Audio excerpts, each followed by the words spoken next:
Welcome to Jamb 2011 Economics Past question number 36. It says the income substitution strategy of industrialization is to. Option A says to encourage.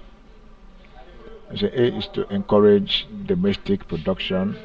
B says to encourage large-scale production. C says to encourage importation. And D says to encourage exportation.